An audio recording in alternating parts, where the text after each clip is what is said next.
दिल्ली के अगले मुख्यमंत्री के नाम का ऐलान हो गया है। शालीमार विधानसभा सीट से विधायक रेखा गुप्ता चौथी महिला सीएम होंगी।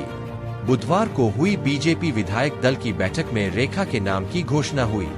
बताया जा रहा है कि रेखा का नाम राष्ट्रीय स्वयंसेवक ने सुझाया था, जिसे बीजेपी नेतृत्व ने स्वीकार कर लिया।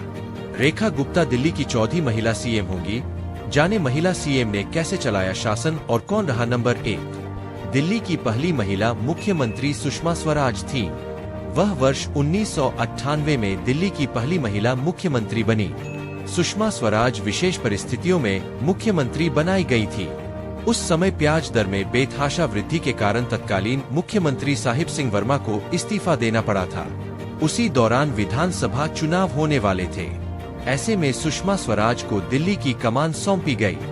वह सिर्फ 52 दिनों तक ही मुख्यमंत्री रही थी। उनके नेतृत्व में चुनाव हुआ, जिसमें बीजेपी को बुरी तरह हार मिली।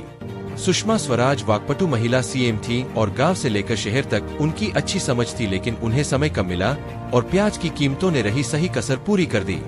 दिल्ली की दूसरी महिला मुख्यमंत्री कांग्रेस पार्टी की शीला दीक्षित थी। साल 1998 में वह पहली बार मुख्यमंत्री बनी और 2003 में पूर्ण बहुमत के साथ फिर से सरकार बनाई। साल 2008 में कांग्रेस ने 43 सीटों के साथ जीत की हैट्रिक लगाई।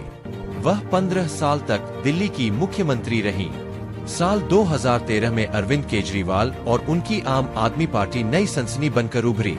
कांग्रेस यह चुनाव बुरी तरह हार गई। इस चुनाव में भाजपा को 32, आप को 28 और कांग्रेस को 8 सीटें मिली थी।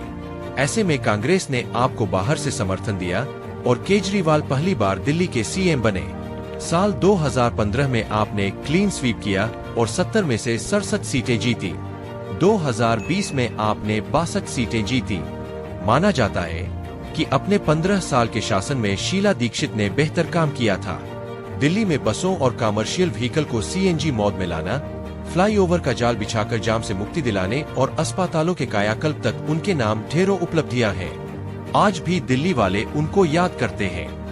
संदीप दीक्षित उनके बेटे हैं, जो नई दिल्ली से अरविंद केजरीवाल के खिलाफ चुनाव लड़े थे, लेकिन वह बुरी तरह से हार गए। दिल्ली की कालकाजी सीट से पहली बार विधायक बनी आतिशी केजरीवाल सरकार में ढेरों मंत्रालय संभालने वाली महिला मंत्री रहीं। उन्हें अरविंद केजरीवाल के सबसे करीबी लोगों में से एक माना जाता है।